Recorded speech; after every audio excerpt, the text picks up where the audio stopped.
Shalom Uvracha.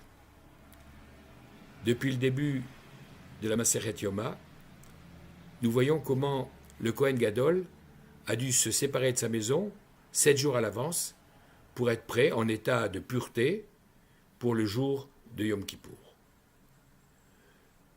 On a même prévu un remplaçant pour le cas où, et certains envisageaient même de lui trouver une autre épouse pour le cas où celle qu'il avait décéderait, et comme il devait faire l'expiation pour lui et pour sa maisonnée, c'est-à-dire pour son épouse, il fallait absolument qu'on puisse avoir un Kohen Gadol avec une femme. Mais toujours est-il que dans le cadre de cette préparation, la Mishnah que nous avons étudiée cette semaine nous dit que pendant ces 7 jours, on va en profiter pour lui faire exécuter un certain nombre de tâches et le familiariser ainsi avec la Avoda, le culte qu'il aura à exercer le jour de Yom Kippour. On lui demandera de faire l'aspersion du sang sur l'autel, de faire la combustion de l'encens, de nettoyer les lampes de la menorah, et ainsi de pouvoir être prêt le jour J, ou plutôt le jour K comme Kippour. Dans cette Mishnah, on voit apparaître la combustion de l'encens avant le nettoyage des lampes de la menorah, ce qui semble en opposition avec un texte, une braïta que nous lisons tous les matins dans la première partie de l'Office les Korbanot, et qu'on retrouvera à la page 33a de notre Gemara, cette fameuse braïta où Abaye explique à l'Iba de Abba Shaul, selon l'opinion de Abba Shaul, l'organisation des différentes séquences. Et dans ce texte, on nous dit Dishun misbar apenimi kodem la tavatrener shorot, le fait d'enlever les cendres qui se trouvaient sur l'autel intérieur où avait été brûlé l'encens, c'était avant le nettoyage des 5 premières lampes de la menorah.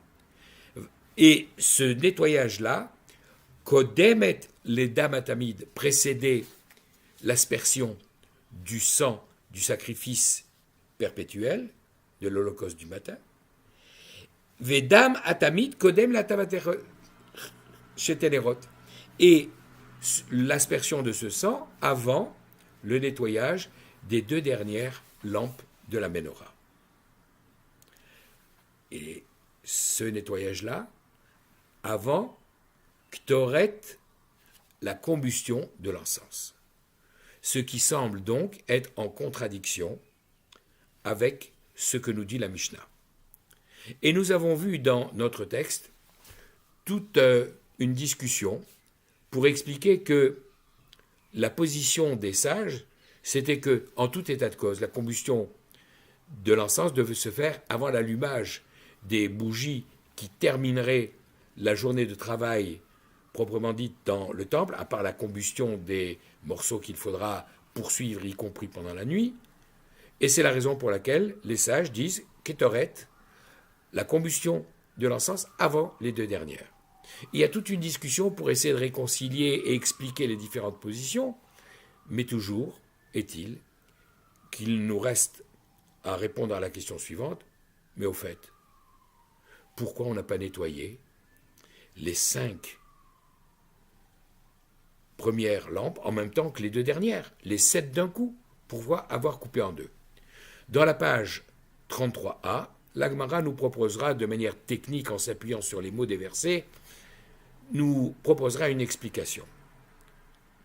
Je voudrais en proposer une autre dans un moment, mais avant, commencer par regarder ce que nous dit la paracha de cette semaine, la paracha Emor. Trouver un lien entre la Gemara Yoma et la paracha Emor semble être une question superflue, parce que toute la paracha Emor, pratiquement, nous parle de sujets qui sont connectés. Ça commence par les lois spécifiques aux Kohanim, les femmes qu'ils ont le droit d'épouser, et en particulier le Kohen Gadol, qui est le personnage principal de cette journée de Yom Kippour. Ensuite, on nous parlera des défauts qui disqualifie les Kohanim pour la avoda, le travail dans le temple. Et enfin, on retrouvera ce long passage que nous lisons à l'occasion des fêtes, parce que justement, Ele Moadeh Adonai Mikrae Kodesh, Acher Tikru Otam Bemoadam, voici les saintes convocations de l'Éternel que vous appellerez les fêtes que vous aurez à respecter. Et là-bas, il y a la nomenclature, la liste de toutes les fêtes, en commençant par Pessah, Shavuot, Rosh Hashanah, Kippour, Sukkot et Shmini Atzeret. En réalité, Ele Moadeh, ce verset est cité 2 fois. Une deuxième fois, pour commencer par la fin, juste avant la liste des fêtes que je viens de citer, mais une première fois, quelques versets plus haut, avant, curieusement, au milieu de ces fêtes, de commencer par rappeler le jour du Shabbat et sa sainteté. Toujours est-il que dans cette liste, naturellement, on trouve le jour de Yom Kippour, qui est rappelé au travers, comme par hasard, de 7 versets, comme les 7 jours de préparation, comme les 7 aspersions que le Kohen Gadol faisait avec le sang aussi bien du taureau que du bouc. Et ce chiffre 7, nous aurons peut-être l'occasion de l'expliquer en d'autres occasions. Toujours est-il que, également, à la fin de la Parashat Emor, on trouve le sujet de la Ménorah qui est à nouveau abordé.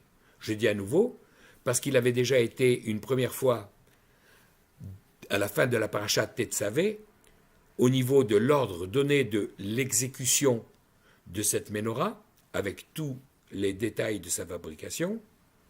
On voit ici dans la Parasha donner l'ordre d'amener de l'huile d'olive pure pour pouvoir justement allumer ces 7 lampes qu'on a nettoyées dans le cadre de la Mishnah que nous avons citée.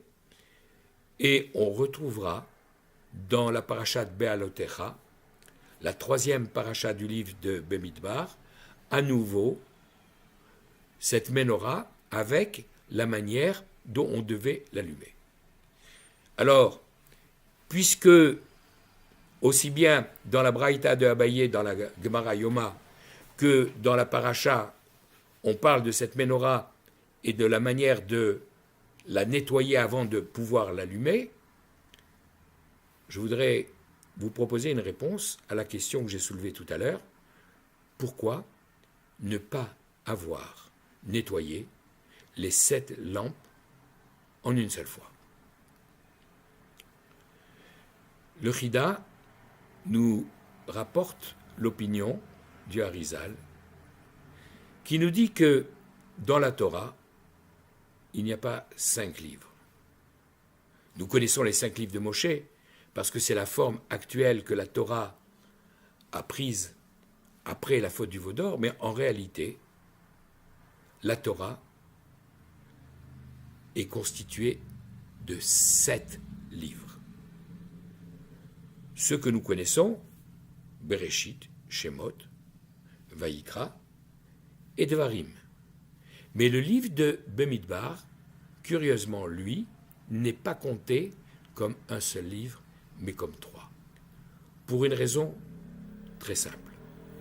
Rappelons-nous ce que nous avons étudié dans la Gemara Shabbat, Daf Kuf Tetzaïn Amud Aleph, au début de la page 116, ou dans le cas où il y a un incendie, où on se demande quel est le parchemin sacré que l'on peut sauver, et la définition est la suivante, le critère de décision, si le texte a au moins 85 lettres, et la Gemara nous dit, comme par exemple les 2 versets Vayi binso Aaron vayomer Moshe, qui sont écrits au milieu de la Parashat Be'alotecha, entre les 2 nun renversés, si dans ce parchemin il y a au moins 85 lettres comme ces 2 versets, alors on peut les sauver de l'incendie pendant Shabbat, mais si c'est inférieur à ce nombre, alors on n'a pas le droit de transgresser Shabbat d'aucune manière pour pouvoir le sauver. Entre ces deux nouns, il y a un livre, malheureusement incomplet à cause de la faute du Vaudor, qui nous sera révélé lorsque nous arriverons au bout du parcours et à la Géoula. Et à ce moment-là, il y aura 3 livres dans le livre de Bamidbar qui seront complets. La première partie, ces 2 versets qui auront été complétés pour un livre complet, et la 3e partie qui fera le 3e livre. Donc voilà l'importance de cette braïta que nous récitons chaque matin et qui nous attire notre attention sur le fait 5 d'abord, puis 2 ensuite. Et quelle que soit l'opinion, celle de Abba Shaoul ou de Rabbanan, celle qui consiste à dire il faut d'abord, entre les deux, faire l'aspersion du sang ou au contraire, faire la combustion de l'encens, dans tous les cas, nous devons penser à cet objectif vers lequel nous allons, de recevoir enfin cette Torah complète.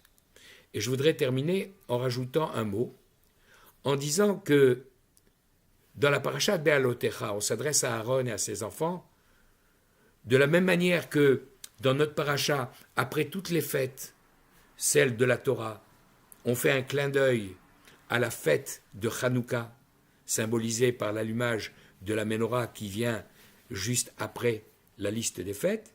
De la même manière, dans Be'alotecha, on a l'allumage de la menorah qui vient juste après les offrandes de tous ces princes d'Israël qui sont venus pendant l'inauguration du tabernacle apporter leur sacrifice. Alors, comme c'est rapporté dans Ilchot Biat Hamikdash, les lois qui concernent le fait de pouvoir rentrer ou pas dans le Beth Hamikdash, Rambam nous enseigne que le nettoyage de la menorah doit impérativement être fait par un Kohen. Par contre, si le Kohen, après avoir nettoyé et préparé les lampes, sort la menorah jusqu'à un endroit où en Israël un simple juif peut se trouver, alors l'allumage peut être fait par un simple juif. Ça peut nous surprendre, mais ça vient également nous donner un enseignement extraordinaire. Si seul le nettoyage est impératif par un Kohen, c'est que c'est la partie la plus importante. Et dans toute action comme dans celle-là, comme dans l'étude, le plus important, c'est la préparation. Et c'est ce message-là qu'a voulu nous donner la Torah en donnant la permission à n'importe quel juif d'allumer cette menorah qui symbolise dans tous ses moindres détails la Torah, y compris au travers de ces 7 branches qui symbolisent les 7 livres de la Torah, les 5 que nous connaissons, et en réalité, le complément que nous attendons. Shabbat Shalom, Kol Tov.